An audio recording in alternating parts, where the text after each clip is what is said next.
gentlemen, welcome to my fragrance independent research course. In this course, I'm going to tell you everything that I have figured out about different fragrance compounds, different fragrance formulas, and generally make you understand fragrances and fragrance compounds a little bit better. In this video, we're going to talk about rose ketones. There are countless of different rose compounds and components, but in this video, I'm going to look at three primary ones, which are called rose ketones. So let's not waste any more time and let's begin. So when looking at rose ketones, there are three primary ones, and the ones that I'm going to mention in this video, and these are alpha Damascone, beta Damascone, and gamma Damascone. And I'm going to start with alpha Damascone because of one primary reason, and that is that alpha Damascone is synthetically derived and occurring. But even though alpha Damascone is a synthetic compound, it's not a negative thing because it has its own primary reasons of usage and benefits. Alpha Damascone has a complex fruity floral scent profile with nuances of rose, of course, blackcurrant, apple, plum, and mint. One of its key benefits is not only that it's a very complex scent that can go into various different directions based on the nuances that it has, but it also has a very long-lasting quality. And if you want to use it in perfumery, IFRA has a regulation that you can only use at 0.007% concentration.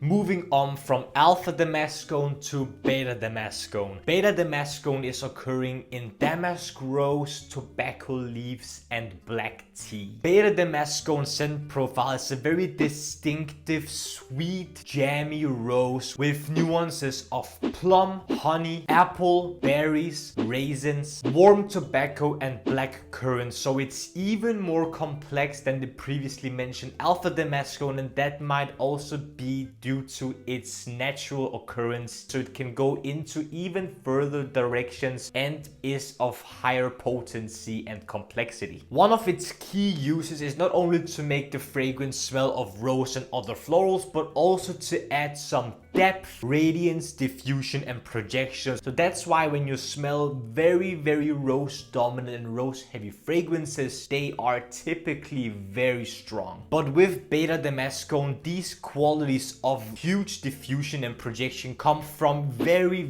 low dosages, and that is because beta Damascone is technically a skin irritant. So if perfumers and fragrance houses want to use that compound in fragrances, they need to be at very low concentrations that are not dangerous or harmful to our skin. Third and last compound of this video is going to be gamma Damascone. Gamma Damascone can be found in rose oil, tobacco leaves, and blackcurrant buds. One of gamma Damascone's primary benefits is that it is very powerful, strong, and long-lasting, and lasts 48 hours on a tester strip if you were to smell the compound by itself. It is typically used to add depth and warmth into formulas, but in some occasions also to add fruitiness paired with other fruity nuances and to add sophistication with some other heavier compounds. Gamma Damascone also has a very complex scent profile, but slightly different compared to beta Damascone because gamma Damascone has nuances of conifer, apple, rose, and tobacco, and because of that it can be added to floral accords to enhance fruity, woody, herbal, and even citrusy notes in complete formulas. Before I tell you how you can use this information I have just given you into practical usage in your next fragrance smelling session and understanding of fragrances, let's do a quick recap. Alpha Damascone is the one out of the three Damascones that is synthetically derived and perhaps on the more aromatic side because of its distinctive cold minty reminiscence, whereas beta Damascone is slightly more complex, it's more jammy, it's sweeter, and is perhaps used in more sweeter, denser, more complex, stronger rose fragrances. And gamma Damascone might be very similar to beta Damascone, but gamma Damascone has specific usages in fragrances where you want to enhance perhaps a woody, herbal, and or fruity aromatic sensation because of its very specific conifer conifer nuance. So these compounds have their individual usages and can easily be used together to make a very complex, multifaceted rose fragrance. But how can you use this information? Next time you are in a department store or your local fragrance boutique that carries Diptyque fragrances, I want you to smell two of them. I want you to smell Eau Rose Eau de Parfum and L'Ombre dans l'Eau Eau de Parfum. These two specific fragrances use two of the different Damascones to my nose in a very specific way. L'Ombre dans l'Eau, in my experience and in my opinion, uses Alpha and Gamma Damascone, whereas Eau Rose Eau de Parfum uses Beta and Gamma Damascone. The reason why I think Diptyque's L'Ombre dans l'Eau Eau de Parfum utilizes Alpha and Gamma Damascone is because you get the sweet floral nuances, but you also get this fruity black currant overdose scent, because L'Ombre dans l'Eau is a very black currant centric fragrance because of the black currant buds and the black currant leaves used in terms of the notes, but it also has a specific herbal, woody, perhaps conifer-esque smell that gives you this woodsy, woody undertone to the very airy, floral, fruity scent. And that is because it uses Gamma Damascone, which has this specific woody, herbal, conifer-esque smell, with the Alpha Damascone giving you a minty sensation that together gives you this cold smelling,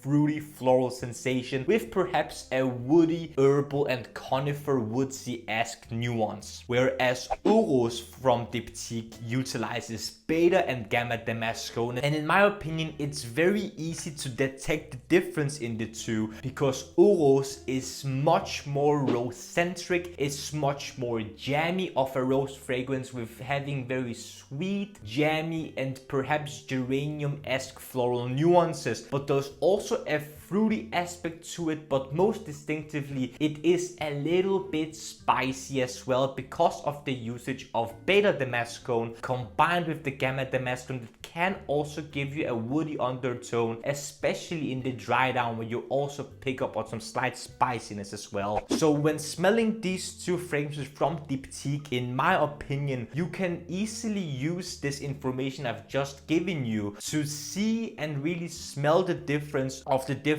rose compounds used, both in a rose dominated fragrance like Eau Rose and L'Ombre dans l'Eau, which is a black currant dominated fragrance with rosy compounds to give you this complexity that it has. I'm not 100% certain that it uses these compounds, but based on this research that I've made and given out to you guys, it makes sense when you really look at the research and smell the fragrances side by side. They share the nuances that Beta, Alpha and Gamma Damascone share, and you can see the different utilization based on the note breakdowns that you can find for the fragrances and of the different qualities that the different Damascones have. So gentlemen, next time you are in a fragrance boutique or a department store that carries Diptyque fragrances, really try L'Ombre dans l'Eau Eau de Parfum and Eau Rose Eau de Parfum and really smell them side by side. Maybe have a piece of paper with you that these fragrances are meant to have the different two compounds and why they should have them. So really take notes when watching this video, smell them side by side and really try to understand the different Damascones qualities and really see what I mean. Gentlemen, I hope you could use this information. I hope you found this video useful. This is my very first type of video like this where I really go in